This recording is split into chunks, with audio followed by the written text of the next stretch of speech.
नमस्कार, सिंगाजी न्यूज 24 देख रहे हैं आप और मैं हूं आपके साथ गुंजन। आज की तरोताजा खबर की तरफ चलते हैं। नमस्कार, मैं हूं आपके साथ राहुल बैरागी और आप देख रहे हैं सिंगाजी समाचार। आज हमारे प्रधान कार्यालय में मध्य प्रदेश में पूर्ण शराबबंदी अभियान को लेकर हमारे साथ महेश नरवरिया, युवा प्रदेश अध्यक्ष लोधा लोधी लोध क्षत्रिय महासभा के प्रदेश अध्यक्ष जी हमारे साथ मौजूद हैं। और आइए हम उनसे जानते हैं कि मध्य प्रदेश में पूर्ण शराबबंदी अभियान को लेकर इन्होंने जो बेड़ा उठाया है। पिछले कुछ दिनों से हम निरंतर लगातार पूरे प्रदेश में भ्रमण कर रहे हैं। कई जिलों में लगभग 30 जिलों में मेरा जाना आना हुआ। वहाँ युवाओं से, वरिष्ठों से और सर्व समाज के लोगों से संवाद हुआ तो निकल के ये आया कि इस शराब से पूरा समाज, सर्व समाज त्रस्त है। और जब हम इस पर मैंने मंथन किया, हमारी टीम ने मंथन किया, सब लोगों ने मंथन किया तो निकल के ये आया कि ये व्यापार सरकार स्वयं कर रही है और इस व्यापार को करने की कोई आवश्यकता नहीं है, क्योंकि फ्री की इतनी योजना सरकार चला रही है। उन योजनाओं में से सिर्फ एक योजना भी बंद कर दे तो उससे ज्यादा राशि हो जाती है। तो जब जिस चीज की आवश्यकता नहीं है तो क्यों हम सरकार एक आने वाली पीढ़ियों को बर्बाद करने के लिए ऐसा व्यापार कर रहे हैं। इसको लेकर जब हमारे मन में आया कि हमें इस मुहिम को चलाना चाहिए तो हम सब लोग पूरी टीम के साथ जुड़ गए हैं। और मुझे इस गणेश जी के शुभ अवसर पर हमने शुरू किया है तो मुझे विश्वास है कि हम इसमें सफल होंगे। अभी तक आपने कहाँ इन सब चीजों को लेकर कहाँ ज्ञापन दिए हैं? किस कलेक्टर साहब से या किस अधिकारी से आपसे इस संबंध में चर्चा हुई है? अभी हमने भोपाल जिले में मैंने स्वयं कलेक्टर कार्यालय कलेक्टर साहब को ज्ञापन दिया है और 10 जिलों में बुधवार को एक साथ हमने ज्ञापन दिए हैं। अगले सोमवार को हम पुनः 10 जिलों में देंगे, उसके बाद बुधवार को 10 जिलों में देंगे। ऐसे करके हम 40 जिलों में हमारी समाज बाहुल है, उन जिलों में समाज के माध्यम से देंगे। अन्य जिलों में सर्व समाज को हम जोड़कर पहले हम कलेक्टर साहब को ज्ञापन देने वाले हैं, उसके बाद तहसील स्तर पर देंगे, सारे मंत्रियों को देंगे, सारे विधायकों को देंगे, अंत में मुख्यमंत्री जी को देंगे। ऐसे कर हम अभी सिर्फ ज्ञापन के रूप में इस आंदोलन को शुरू किया है जो आगे जाके भव्य रूप लेगा। देखिए, इसमें हम अभी ज्ञापन के बाद सरकार जब अगर हमारी बात नहीं मानती है तो पहले तो हम सर्व समाज को इसमें जोड़ने वाले हैं, उसके बाद मातृ शक्ति को हम इसमें जोड़ने वाले हैं। क्योंकि इस समाज जब पूरा समाज मिलकर पूरे समाज को इस बात की जानकारी हो जाएगी कि ये व्यापार सरकार स्वयं कर रही है तो हमारी बात लगभग कई संगठनों से, कई समाज के संगठनों से, अध्यक्षों से हमारी बात हुई है। सबको जोड़कर, मातृ शक्ति को जोड़कर हम इसको एक व्यापक रूप देंगे और इसको एक उग्र आंदोलन के रूप में अपने प्रदेश के सामने रखेंगे। आपकी ये एक भ्रम फैलाया जाता है सरकार के माध्यम से। प्रदेश की जो अर्थव्यवस्था होती है वो कर से चलती है जी। जो टैक्स आता है उससे अर्थव्यवस्था चलती है, ना कि हम किसी को मृत्यु मौत बांटकर। हम देखते हैं कि जब सरकार शराब का व्यापार करती है, नीचे तक लोग पीते हैं, एक्सीडेंट उससे होते हैं, बलात्कार उससे होते हैं और बहुत सारे कारण, जैसे घर में जो लड़ाई झगड़ों का कारण बनती है, सर्व समाज में जो लड़ाई कारण बनते हैं, लड़ाई झगड़े के कारण बनते हैं। तो इन अर्थव्यवस्था में मैं कह रहा हूँ कि हमने जब आंकड़े निकाले तो 18,000 करोड़ एक महीने में लाडली बहना सिर्फ एक योजना में सरकार दे रही है और सालाना आय 13,000 कुछ करोड़ राशि आबकारी विभाग से होती है। तो उससे ज्यादा आप एक राशि में दे रहे हैं तो वो उससे प्रदेश नहीं चल रहा।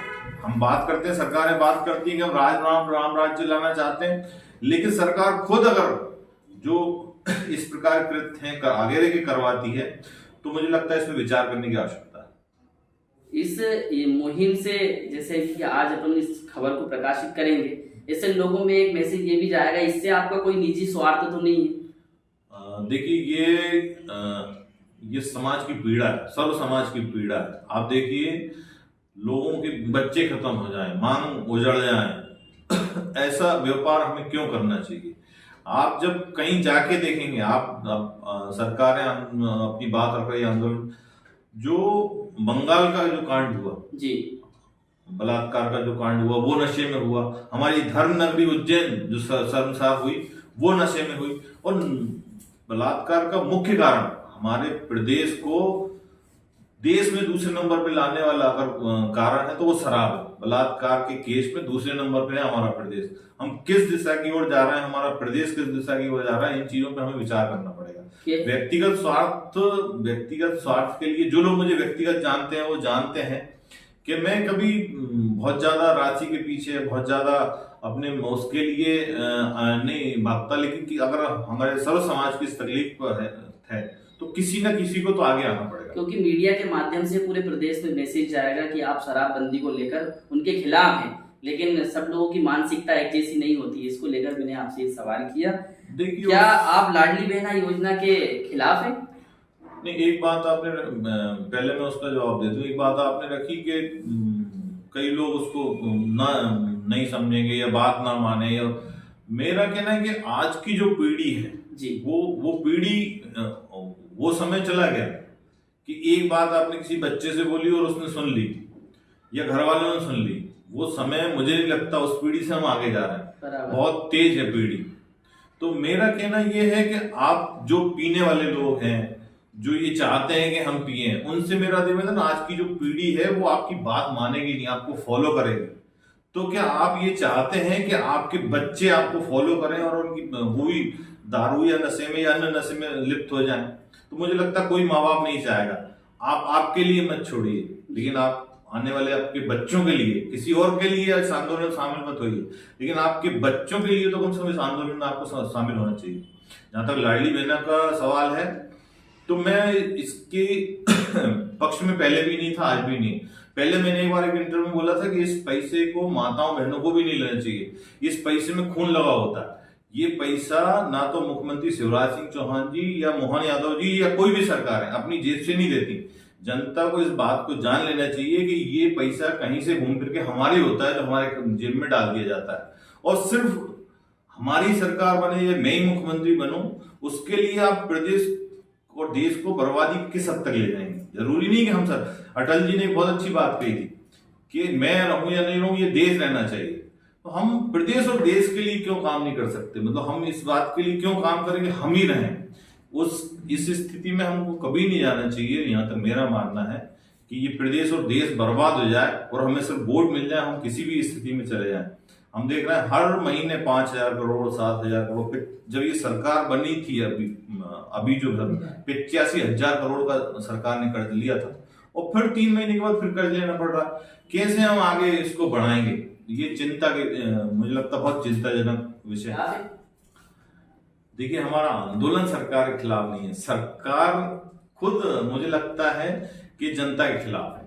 अगर इसकी बात, शराब की बात करें तो हम सिर्फ जनता के हित की बात रख रहे हैं, सरकार के खिलाफ होने की कोई बात ही नहीं है। अब अगर जनता के हित की बात सरकार के खिलाफ लगती है तो वो सरकार को समझना पड़ेगा, क्योंकि इन विषयों पे हमें चिंता और मनन करने की जरूरत है। आज देश में चिंता कौन करेगा?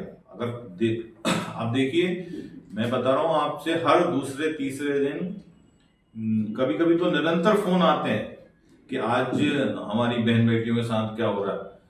एक बाल व्यवहार रोकने के लिए कानून आया था जिसमें बच्चियों को अधिकार दिए गए थे। आज उन अधिकारियों को कहाँ उपयोग हो रहा है? इन सब विषयों पे मंथन और चिंतन करने की आवश्यकता है। आप देखिए कि किस दिशा में हमारा देश काम कर रहा है, कौन देखेगा? ये सरकारों को देखने का काम है, किसी न किसी को तो इसकी आवाज उठाना पड़ेगी। इसमें पूर्ण शराबबंदी महाअभियान को लेकर हमने मध्य प्रदेश के युवा प्रदेश अध्यक्ष महेश नरवरिया जी से बातचीत की और उनका शराब को लेकर मध्य प्रदेश में और पूरे देश में, मध्य प्रदेश के साथ साथ पूरे देश में शराबबंदी को लेकर अभियान चलेगा। इसी तरह की तमाम ताजा खबरों के अपडेट्स के लिए सिंगाजी न्यूज़ 24 पर बने रहिए। नमस्कार।